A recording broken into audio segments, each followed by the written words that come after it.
मुल्ला और घोड़ा। अपने गधे की लगाम थामे मुल्ला नसरुद्दीन आगे बढ़ा जा रहा था। दोपहर का दूसरा पहर गुजर चुका था। गर्मी की ज्यादती की वजह से चारों तरफ सन्नाटा था। धूल भरी गुब्बार उड़ रही थी। मुल्ला पसीने से तरबतर आगे बढ़ा जा रहा था। बाजार से गुजरते हुए उसने जानी पहचानी सड़कों को देखा। कहवा चाय की दुकानों व मीनारों को पहचाना। 8-10 वर्षों के बाद भी कुछ चीजें ज्यों की त्यों थी। हमेशा की तरह तालाब के किनारे पर मरियल कुत्ते आज भी सो रहे थे। मुल्ला नसरुद्दीन वहीं तालाब के किनारे एक पत्थर पर बैठ गया। बगल में ही चाय खाना था। उसने अपनी अंटी में से थैली निकाली जो बिल्कुल खाली थी। गधे को उसने चरने के लिए एक ओर छोड़ दिया था। उसी से मुखातिब होकर वो बड़बड़ाया, बेटे थैली बिल्कुल खाली है। सत्यानाश हो, टैक्स अफसर का सारी रकम निकलवा ली, वरना सामने वाली चाय की दुकान से एक चाय ही पी लेते। लेकिन खैर, कोई बात नहीं, खुदा भले के साथ भला करेगा। कोई युक्ति लड़ाते। तभी उसकी नजर उस व्यक्ति पर पड़ी जो उसकी कंगाली का कारण था। वो वही कर अधिकारी था जो घोड़े पर चढ़ा चाय की दुकान की ओर आ रहा था। दो सिपाहियों ने उसके घोड़े की लगाम पकड़ी हुई थी और धीरे धीरे घोड़े के साथ भाग रहे थे। सिपाहियों ने चाय की दुकान के बाहर बड़े सम्मान से अपने अधिकारी को उतारा। वो मोटा तुंदियाल दुकान में चला गया। दुकान के मालिक ने उसे बाहर से ही लपक लिया। खीसे निपोड़ते हुए वो उसे अंदर ले गया और सम्मानपूर्वक रेशमी गद्दे पर बैठाया। फिर उसने बेहतरीन चाय का प्याला उसकी खिदमत में पेश किया। बाहर तालाब के किनारे बैठा मुल्ला नसरुद्दीन ये सब देख रहा था। उसका इतना आदर सम्मान होते देख मुल्ला के सीने पर सांप लौट रहे थे। वो बुदबुदाया, देखो तो मेरी कमाई को किस ऐश में उड़ा रहा है। अधिकारी ने सुडुक सुडुक चाय पी, फिर वहीं गद्दे पर लुढ़क गया। जल्दी उससे के खर्राटों की आवाजें चाय खाने में गूंजने लगी। कभी कभी उसके होठ चटकने और हलक से घर घर की आवाजें भी सुनाई देने लगती थी। दूसरे मेहमानों ने इस ख्याल से धीरे धीरे बोलना शुरू कर दिया कि कहीं अधिकारी की नींद में खलल न पड़ जाए। पहरेदार उसके अगल बगल बैठकर पत्तों से उसकी मक्खियां उड़ा रहे थे।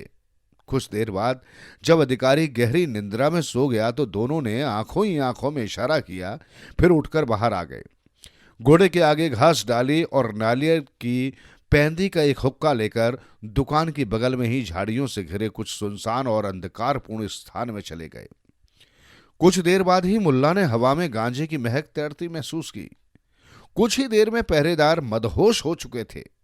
सुबह शहर के फाटक पर घटी घटनाओं के मद्देनजर मुल्ला नसरुद्दीन ने सोचा कि कहीं पहरेदार उसे पहचान न लें। अब यहां से खिसक लेने में ही भलाई है। बेटा नसरुद्दीन, पेट भरने के लिए आधा टका कहां से आएगा। उसने सोचा कि आसमान की ओर चेहरा उठाकर बड़बड़ाया, या खुदा मदद कर, तूने न जाने कितनी बार मुल्ला नसरुद्दीन की मदद की है। हे मेरे परवरदिगार, आज फिर मुल्ला नसरुद्दीन पर रहमत की नजर कर। अरे सुन, तभी किसी ने पुकारा। मुल्ला ने पलटकर देखा, एक सजी धजी घोड़ा गाड़ी उसके सामने खड़ी है। एक आदमी कीमती साफा और कीमती कपड़े पहने गाड़ी की खिड़की से झांक रहा है। उसे देखकर मुल्ला समझ गया कि अल्लाह ने उसकी सुन ली है और कोई खुदाई मददगार आ पहुंचा है। जबकि उस रईस अजनबी ने सिर से पांव तक उसे देखते ही बड़े ही रुआब से कहा, मुझे एक घोड़ा पसंद है, बोल क्या ये बिकाऊ है। उसका इशारा नसरुद्दीन से 4 कदम की दूरी पर चल रहे कर अधिकारी के घोड़े की तरफ था। मुल्ला का गधा उससे कुछ ही दूरी पर था। ऐसा लगता था जैसे वो अरबी और शफ्फाक तथा चमकीली आंखों वाले उस घोड़े का मालिक मुल्ला नसरुद्दीन ही हो। आसपास कोई दूसरा था नहीं। मुल्ला भी सारी स्थिति को समझ गया और बात बनाते हुए बोला, दुनिया में ऐसा कौन सा घोड़ा है जो बिक नहीं सकता। अजनबी रईस उत्साह भरकर पुनः बोला, सुनो दोस्त, शायद तुम्हारी जेब बिल्कुल खाली है, इसलिए मेरी बात ध्यान से सुनो। मैं ये नहीं जानना चाहता कि ये घोड़ा किसका है, या तुम्हारे पास कहां से आया, या पहले इसका मालिक कौन था। मुझे कुछ नहीं जानना है। तुम्हारे कपड़ों पर पड़ी गर्द से लगता है कि तुम कहीं बहुत दूर से आ रहे हो। मेरे लिए काफी है। तुम मेरी बात समझ रहे हो ना। मुल्ला नसरुद्दीन मुंह से कुछ नहीं बोला। उसने केवल सिर हिला दिया। वो फौरन समझ गया कि अमीर क्या कहना चाहता है। वो इससे भी आगे की बात समझ गया कि अब क्या होने वाला है। अब तो उसने तहे दिल से यहां हूं हां करनी शुरू कर दी कि कोई गुस्ताख मक्खी अंदर सो रहे अधिकारी की नाक मुंह पर भिन भिनाकर कहीं उसे जगा न दे, वरना सारा खेल बिगड़ जाएगा। पहरेदारों की तो उसे कोई अधिक फिक्र थी नहीं, क्योंकि गांजे की महक हवा में अभी भी अपनी मौजूदगी दर्ज करा रही थी, जिससे जाहिर था कि वे दोनों नशे में धुत पड़े होंगे। अपनी समझ के अनुसार अमीर बड़े ही काबिलाना अंदाज में धीरे धीरे उसे लाइन पर ला रहा था। वो अपनी बात बड़ी ही गंभीरता से कर रहा था तथा अपनी बात कहने का उसका अंदाज भी बड़ा दार्शनिकों जैसा था। तुम्हें ये बात अच्छी तरह समझ लेनी चाहिए कि फटे पुराने चिथड़े पहनकर ऐसे शानदार घोड़े पर चढ़ना तुम्हें शोभा नहीं देता। मत भूलो कि ये बात तुम्हारे लिए खतरनाक भी साबित हो सकती है, क्योंकि कोई भी इस बात पर शक सुबह कर सकता है कि इस भिखारी के पास आखिरकार इतना बढ़िया घोड़ा कहां से आया। तुम मेरी बात समझ रहे हो ना? मुल्ला नसरुद्दीन की आंखों में उसके लिए प्रशंसा के भाव दिखाई देने लगे और वो स्वीकारने वाले अंदाज में जल्दी जल्दी सिर हिलाने लगा, मानो कहना चाहता हो कि वाह मेरे आका, ये तो तुमने बड़े पते की बात कही। अपनी बात का रंग चढ़ते देखकर अमीर ने उसे कुछ खौफ जदा करने की नीयत से कहा, बरखुरदार, इस बात की भी बड़ी गुंजाइश है कि तुम्हें कैद में डाल दिया जाए। मुल्ला नसरुद्दीन का सिर स्वीकारने वाले अंदाज में जल्दी जल्दी हिला। अपनी आंखों में भी उसने खौफ जदा होने के भाव पैदा कर लिए। फिर बड़े ही अदब से वो बोला, आप दुरुस्त फरमाते हैं मेरे आका, सचमुच ये घोड़ा मेरे जैसे की औकात से कहीं बाहर की चीज है। मेरे ये फटी पुरानी और भिकमंगों जैसी पोशाक तो किसी गधे पर ही चढ़ने के काबिल है। मुझे तो ऐसे शानदार अरबी घोड़े पर सवारी करने की बात तो सपने में भी नहीं सोचनी चाहिए। मुल्ला नसरुद्दीन का जवाब सुनकर रईस बड़ा खुश हुआ। वो थोड़ा और गरूर से बोला, हालांकि तुम काफी गरीब हो, मगर मुझे खुशी है कि गरूर ने तुम्हें अंधा नहीं किया है। नाचीज गरीब को नरमाई ही अच्छी लगती है। ए मुसाफिर, सुंदर फूल बादाम के शानदार दरख्त पर ही शोभा पाते हैं, न कि किसी कटीली झाड़ी पर। यदि तुम्हें ये थैली चाहिए तो बताओ। उसने एक थैली निकालकर नसरुद्दीन को दिखाते हुए खनखनाई। इसमें पूरे 300 टके हैं। 300 टके? धमाका सा हुआ मुल्ला नसरुद्दीन के जहन में। भौचक्का सा होकर वो एकदम से चिल्लाया, चाहिए चाहिए। उसके हड़बड़ाहट और चिल्लाने का कारण यही था कि एक गुस्ताख मक्खी अंदर कर अधिकारी की नाक पर भिनभिनाई थी, जिस कारण वो बहुत जोर से छींक कर कुनमुनाया था और उसकी छींक की आवाज नसरुद्दीन को बाहर साफ साफ सुनाई दी थी। कहीं ये मौका हाथ से न निकल जाए, यही सोचकर वो जल्दी से जल्दी बोला, चाहिए। मैं समझता हूं कि इस समय मुझे किसी घोड़े की नहीं बल्कि इसकी जरूरत है। चांदी की 300 टके लेने से भला कौन इनकार कर सकता है मेरे आका। अरे ये तो ठीक ऐसे ही है जैसे किसी को सड़क पर पड़ी कोई थैली मिल जाए। अमीर ऐसे अंदाज में मुस्कुराया मानो उसने कोई बाजी जीत ली हो। बोला, लगता है तुम्हें सड़क पर कोई दूसरी ही चीज मिली है, लेकिन मैं इस रकम से उस चीज को बदलने के लिए तैयार हूं जो सड़क पर मिली है।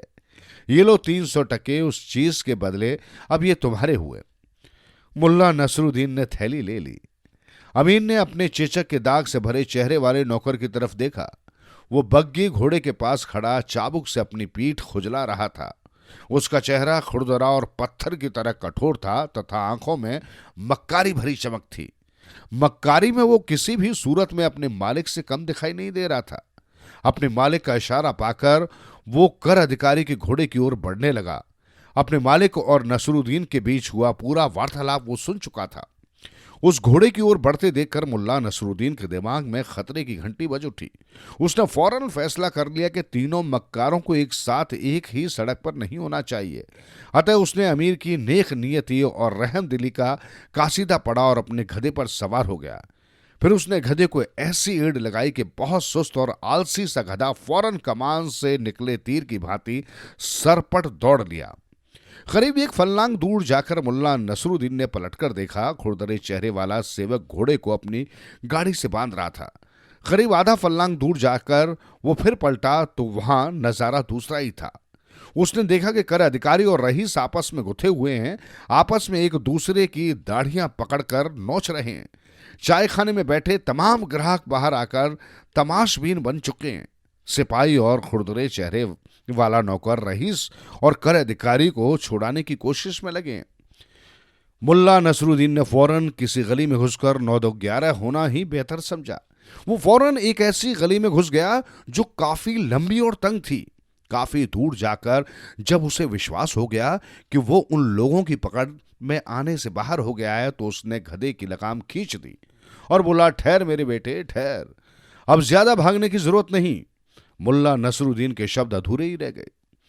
किसी तेजी से भागते आ रहे घोड़े के टापों की आवाज सुनकर वो बुरी तरह चौंका।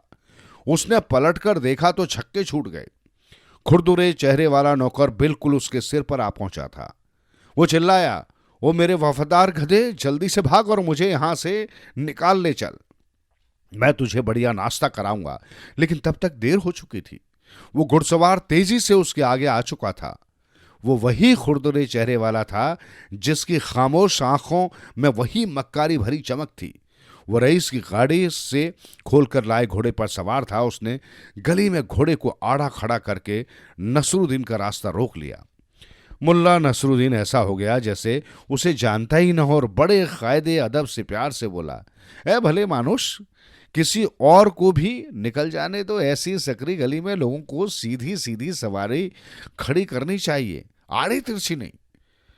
नौकर एक बदनीयत हंसी हंसा, फिर अपने नापाक इरादों का परिचय देते हुए बोला, अब तो इस रास्ते को भूल जाओ। अब तो तुम्हारे पास एक ही रास्ता है जो तुम्हें सलाखों के पीछे ले जाएगा। क्या तुम जानते हो कि घोड़े के उस असली मालिक टैक्स अफसर ने मेरे मालिक की आधी दाढ़ी नौच डाली है और मेरे स्वामी ने उसकी नाक तोड़ डाली है। अब कल अमीर की अदालत में पेश होने के लिए तैयार हो जाओ। बरखुरदार, तुम्हारे सितारे गर्दिश में आ गए हैं। मेरे अल्लाह, मुल्ला नसरुद्दीन ने आश्चर्य से आंखें फैलाकर कहा, तुम कहना क्या चाहते हो? आखिर इतने रुतबे वाले लोगों के लड़ने का क्या सबब है और मुझे इन बातों से क्या लेना देना है? तुमने मेरा रास्ता क्यों रोक लिया? क्या मैं उनका फैसला करूंगा? मेरे भाई, उन्हें अपना फैसला खुद कर लेने दो। खामोश, नौकर चिल्लाया, वापस चलो, तुम्हें उस घोड़े के बारे में जवाब देना है। किस घोड़े का भाई? नितांत अनजान बनते हुए मुल्ला नसरुद्दीन ने कहा, कैसा घोड़ा? किसका घोड़ा?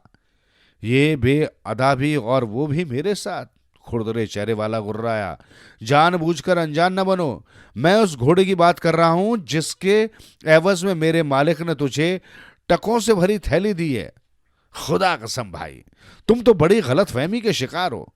मुल्ला नसरुद्दीन ने आंखें तरेरी। दरअसल इस मामले में घोड़े का तो कुछ लेना देना नहीं है। तुमने वहां खड़े पूरी बात सुनी थी। तुम खुद ही सही फैसला करो। तुम्हारा मालिक बड़ा ही नेक है। एक गरीब की मदद करने के ख्याल से तुम्हारे रहमदिल मालिक ने मुझसे पूछा, क्या तुम 300 टका लेना चाहोगे? मैंने हाँ कर दी और उसने मुझे चांदी की ये थैली दे दी। खुदा उसे उम्र दराज करे। उसने मुझे रकम देने से पहले ये जानने के लिए कि मैं वास्तव में उसकी इस मेहरबानी के काबिल हूं भी या नहीं परखना चाहा। तो मुझसे नरमाई और नेकी भी है या नहीं? उसने कहा, मैं नहीं जानना चाहता कि घोड़ा कहां से आया और किसका है। देखा था ना तुमने? वो जानना चाहता था कि कहीं मैं घमंड में आकर अपने आप को घोड़े का मालिक तो नहीं बता रहा। मैं खामोश रहा।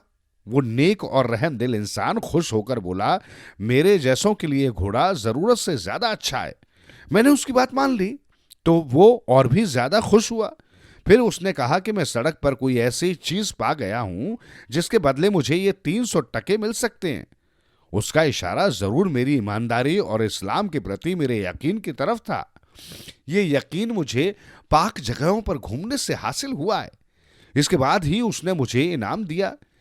इस नेक काम के जरिए वो कुरान शरीफ में बताए गए जन्नत को जानने के मार्ग में पड़ने वाले उस पुल पर अपना सफर अधिक आसान बनाना चाहता था, जो बाल से भी अधिक बारीक है और तलवार की धार से भी अधिक तेज है। इबादत के वक्त मैं खुदा को तुम्हारे मालिक के इस नेक काम का हवाला दूंगा ताकि अल्लाह ताला उस पुल पर उसके लिए बाड़ लगवा दे। खुरदुरे चेहरे वाले ने बड़ी खामोशी से उसकी बात सुनी। इस बीच वो चाबुक से अपनी पीठ सहलाता रहा। पूरी बात सुनने के बाद वो एक काइया सी हंसी हंसकर बोला, ए मुसाफिर, तुम्हारी बात बिल्कुल सही है। आखिर इस बात का मतलब पहले मेरी समझ में क्यों ना आया? तुम्हारी बातचीत का मतलब बड़ा ही नेक है, लेकिन क्योंकि उस दूसरी दुनिया के रास्ते को पुल पार करने में तुमने मेरे स्वामी की सहायता करने का निर्णय लिया है, तो अधिक सुरक्षा तो इसी में है कि ये बाढ़ पुल के दोनों ओर लगाई जाए। मैं भी खुशी खुशी खुदा से दुआ करूंगा कि वो मेरे स्वामी के लिए दूसरी तरफ लगा दे। उसकी बात सुन मुल्ला नसरुद्दीन बोला, तो मांगो दुआ, मैंने कब मना किया है? मुल्ला नसरुद्दीन बोला, कौन रोकता है तुम्हें, बल्कि ये तो तुम्हारा फर्ज है। क्या कुरान में नहीं कहा गया कि गुलाम और नौकरों को अपने मालिक के लिए रोजाना दुआ मांगनी चाहिए, और इसके लिए उन्हें अलग से किसी इनामों इकराम की भी उम्मीद नहीं करनी चाहिए? खुरदरे चेहरे वाले के चेहरे पर क्रोध के भाव उभरे, आंखें फैल गई, और घोड़े को एड़ लगाकर मुल्ला नसरुद्दीन की दीवार की ओर दबाकर वो गुर्राया। चल, गधे को वापस मोड़, जल्दी कर, तेरा फैसला तो अमीर की अदालत में ही होगा। अरे यार, तुम तो खामखा खफा हो रहे हो। कुछ नर्म पड़ते हुए मुल्ला नसरुद्दीन बोला, पहले मेरी पूरी बात तो सुन लो। मैं तो 300 टकों के हिसाब से इतने ही शब्दों की दुआ करने वाला था, लेकिन अब मैं समझता हूं कि मैं 250 शब्दों की ही दुआ दूंगा। हालांकि मेरी ओर की बाढ़ कुछ मोटी पतली हो जाएगी, मगर खैर कोई बात नहीं। ऐसा करो, 50 शब्दों की दुआ तुम भी पढ़ लेना। खुदा तो सब कुछ जानता है, वो उतनी ही लकड़ी की बाढ़ तुम्हारी तरफ से भी दूसरी ओर लगा देगा। क्यों? खुरदुरे चेहरे वाले ने आंखें तरे दी। मेरी तरफ की बाढ़ तुम्हारी तरफ का छठा हिस्सा क्यों? अरे भाई, वो सबसे अधिक खतरनाक स्थान पर जो बनेगी। नहीं, नौकर अकड़ गया, मुझे ऐसी छोटी बाढ़ कबूल नहीं। इसका मतलब तो यह हुआ कि पुल का हिस्सा बिना बाढ़ के ही रह जाएगा। इससे तो मेरे मालिक को खतरा पैदा हो जाएगा। मैं तो उस खतरे की बात सोचकर ही सहम जाता हूं। मेरी राय यह है कि हम दोनों को 150 शब्दों की दुआ मांगनी चाहिए, ताकि पुल के दोनों तरफ एक सी बाढ़ लगे।